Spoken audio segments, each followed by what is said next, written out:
It's April 27, 2021. I haven't made a video in a while. My schedule recently changed. I had to change my work assignment. For those of you who know me, know what that work assignment is now.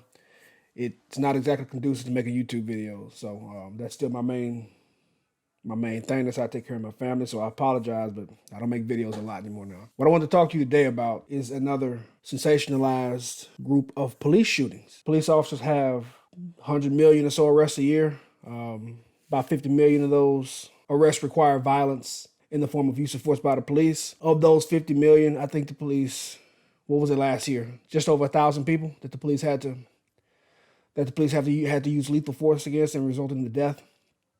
That's 1,000 people out of 50 million. Now, I'm supposed to say any death is tragic, and I suppose it is. But 1,000 people out of 50 million, that's pretty good. That's pretty good. Doctors kill 300,000 people a year through medical malpractice. 300,000. The two that are the most noteworthy are, of course, the 15-year-old Ma'Khia Bryant and the Elizabeth City shooting in North Carolina, Andre Brown Jr. Mr. Brown Jr. in North Carolina, the video has not been released yet. Maybe I'll touch on that a little bit, but I really want to talk about the Ma'Khia Bryant shooting. If you haven't seen that shooting, it is available on the internet. Many people have posted it.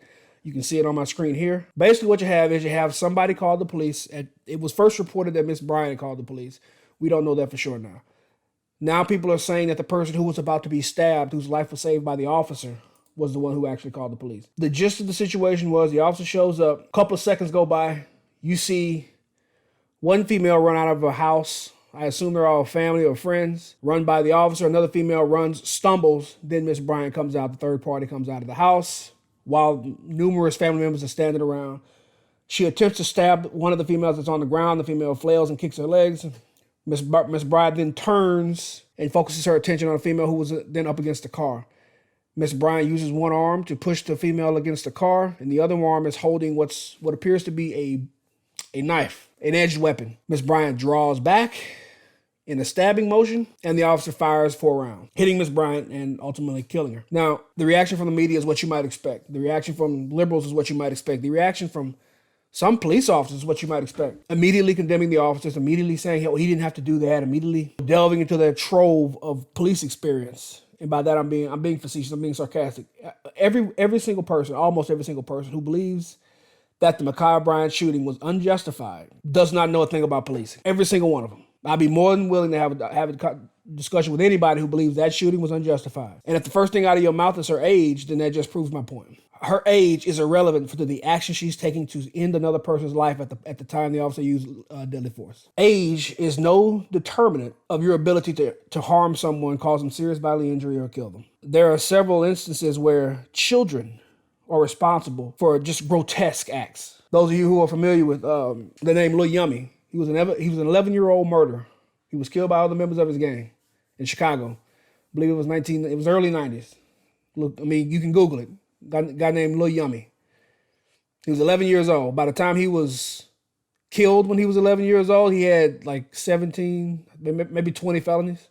Violent felonies. We're not talking about stealing. The Ma'Khia Bryant shooting, I mean, you can see I have video running here. I have the sound turned off, but this is just to give you a rundown of what happened. She apparently was over 200 pounds as a 15-year-old. Is it sad that she had to be shot to stop her from killing another black child? Sure. I don't know why I said black. It doesn't matter. A child's a child. But I guess I'm falling victim to the same thing everybody else is doing. If this kid had been white, you would have never heard about it. I say that with the utmost confidence. If the officer had been black, you would have never heard about it. And that right there should be enough for you to show you the intentions of the people who are sensationalizing this. A month from now, won't nobody even be talking about Ma'Khia Bryant. And all the people who was out at the scene yelling, screaming, hey, she's just a kid. Well, yeah, she was a kid before that officer arrived. Why did it take that for you to become emotionally involved enough to intervene? Why didn't you stop her before an officer got there if you were that concerned about her being a kid? She wasn't defending herself. When you chase somebody down and try to stab 2 people, you're not defending yourself. A knife fight has the potential to cause death to one or both parties. An officer does not have to wait until you stab somebody. An officer does not have to wait for you to stab him. Now, I don't understand why policing is different. Whenever you have somebody that's concerned about an issue, take the coronavirus, for example. You don't get Bill Nye the Science Guy to talk about the coronavirus, do you? Would you get Dana White to come on MSNBC or CNN to talk about the coronavirus?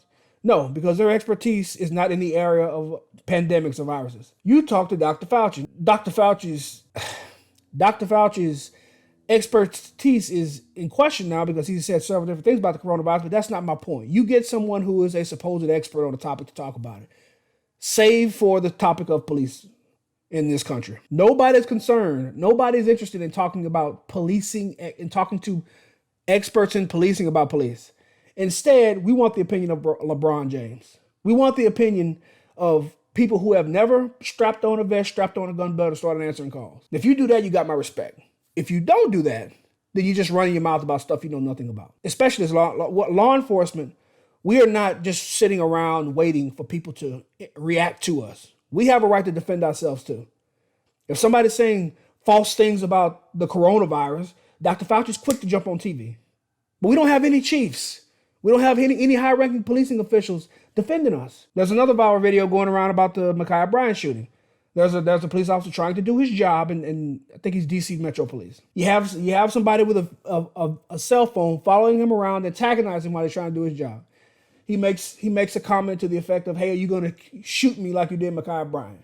And the officer turns to him in response. He says, "Are you going to try to stab someone like she did?" Now, I haven't spoken to the chief of the DC Metro Police, obviously, but from what I've read, this officer has been disciplined, had his police powers revoked, had his badge and gun taken. He's on desk duty. Not only are our leaders not willing to stand up for us, they punish you if you're willing to stand up for us. There are a lot of people, especially in the agency I work for, that have chosen to leave law enforcement. More power to them. I don't blame them at all. You know, I'm at a point in my career where I can't say I'm a rookie anymore. I can't say I'm one of these old dogs. I'm kind of right in the middle. It's not fair to me. It's not fair to the new officers coming in. If everybody who has the ability to teach them how this is supposed to be done leaves. I haven't heard a single quote unquote pundit, when you're not an expert, but when just talking heads on the media say, I mean, their catchphrase is more training, more training, more training, more training. Well, more training does not mean defunding. More training does not mean less money. More training actually means more money. And more training doesn't mean transgender and diversity classes. If you want to stop police shootings, you do two things.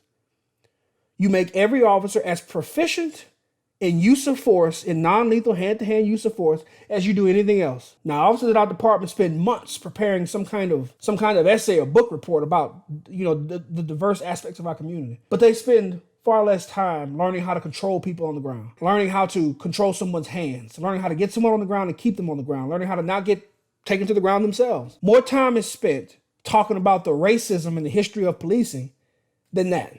An officer or somebody else doesn't stand a chance of being injured if they misgender somebody. But if an officer is taken to the ground, mounted, and has his head pounded into the concrete, and he doesn't know how to counter that leaves two options. Either that officer can allow that person to seriously hurt them and kill them, or the officer, not having any other tools because he hasn't been allowed to train in those aspects, has to take out his gun and end the threat. That's not the choice I've made. That's the choice you've made as a society. That's the choice countless police executives have made. That's the choice hundreds of police chiefs have made. That's not my choice. If it was my choice, every single officer in a police academy would not graduate that academy until they were the equivalent of a blue belt in Brazilian Jiu-Jitsu. Every single one of them. And I'm not saying that Jiu-Jitsu is the end-all be-all to any police fight. It'll solve all your problems, but it'll solve a lot of them. I say this cautiously. If you are a 90-pound person, it doesn't matter how much jiu-jitsu you learn. It doesn't matter how many marksmanship classes you take. It doesn't matter how many ground fighting classes you take. Size matters. There's a reason for weight classes. There's a reason people have weight classes in boxing and MMA. Don't kid yourself. If you're a 90-pound person, you're not going to go up and triangle choke somebody who's 250 pounds. You will probably lose a physical confrontation with somebody who's 3 times your size. That's just the reality. You can get mad at me, or you can just accept reality and don't put yourself in that position. And for everybody who's watching this video, this is the end of the video, by the way. For everybody who's watching this video and who's disagreeing with me, who's just upset that Ma'Khia Bryant has been shot by police, who thinks the police should not have shot her, who thinks the officer who shot her should be prosecuted just like Derek Chauvin. I have a question for you. What should you do when police tell you to do something? What is the proper response? What should you do when an officer shows up? Should you attempt to stab another person? Forget about, we'll deal with the actions of the officer. Obviously that's being dealt with. Officers are being charged with crimes for doing their job at a rate higher than anything we've ever seen in American history. Now, if that's not justice, I don't know what you're talking about. But anyway, I want to leave you with this. In cases like the one in Boston Center in Minnesota, Ma'Khia Bryant, what should you do when a police officer tells you to do something? For example, if you are in your car, you look up in your rearview mirror, you see lights. Police officer pulls you over. He walks up to the car for whatever reason. He has his reasons. Okay, you're not a trained police officer. He is. He says, "Would you please step out of the car?" What should you do in that moment? Should you put the car in drive and try to drive off? Should you try to fight the officer? Should you try to debate his lawful authority to ask you to do something? Or should you do what he asked and handle it at a later date? Should you do what the police officer asked you to do or not? That's a simple question.